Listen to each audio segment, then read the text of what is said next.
It's estimated that 113 cell phones are lost or stolen every minute in the U.S. In New Orleans, cell phones are snatched right out of people's hands and even taken at gunpoint. But smartphone thieves are getting more brazen by the day. Just last week, a New Orleans East teen was held up at gunpoint for his cell phone while getting off the school bus. Anne, who lives in the Marigny, knows all too well just how terrifying it is. Next thing I knew, there was just a gun in my face. Just like the unsuspecting teen, Anne was caught off guard when a gunman appeared on her front stoop and demanded she and her friend hand over their purses and cell phones. It was probably the most scared that I've ever been in my life. The FCC says 40% of all thefts reported in major cities are smartphone thefts. Alicia DiVittorio, a consumer safety advocate for the mobile security firm Lookout, says the number of lost and stolen smartphones they've located in New Orleans in just the last 8 months is startling. Since March 2013, we've located tens of thousands of phones in the New Orleans area.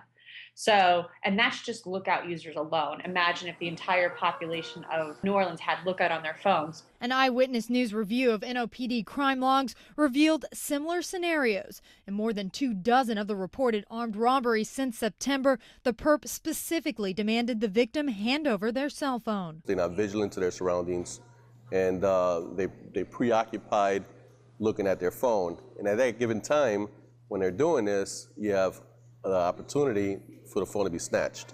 It's a lesson Anne learned the hard way. We always have our phones in our hand, and it's definitely a lesson learned to be a lot more careful about having your phone out in public. Conrad Green, co-founder of MyPhoneMD on Magazine Street, says Anne did do a few things right. First, she set a passcode and downloaded the Find My iPhone app. It allowed her to use the GPS locator to track down her phone in Memphis, Tennessee.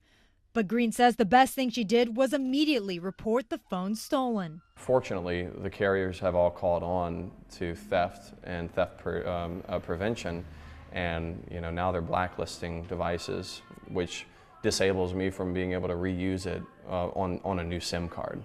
Green says on average 5 people walk into his Uptown store every week looking to sell back a smartphone. And it's very tempting for retailers, businesses such as ourselves, to buy back a $400 device at a $50 mark. One man was actually turned away while our cameras were rolling because he didn't know the passcode for the iPhone he was trying to resell. Lookout says 44% of people don't even put a passcode on their phone, and experts say that's one of the easiest ways to make a smartphone useless to thieves. If you don't have any passcodes set, if you're not up to date on your software, then it's going to be pretty easy for a thief to get your phone, unlock your phone, and disable your location services. Even though the NOPD is aggressively cracking down on smartphone thefts, experts say you have to do more to protect yourself.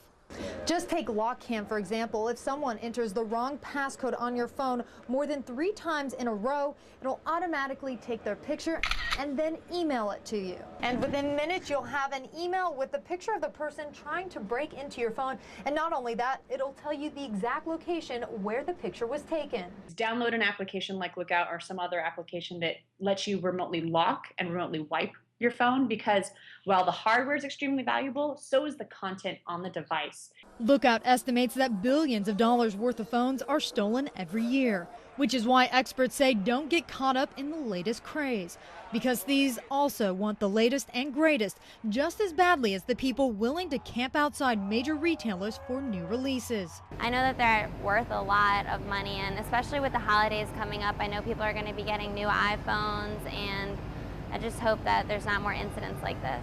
That's the one tip Anne hopes more people will be mindful of this holiday season. Jacqueline Kelly, Eyewitness News.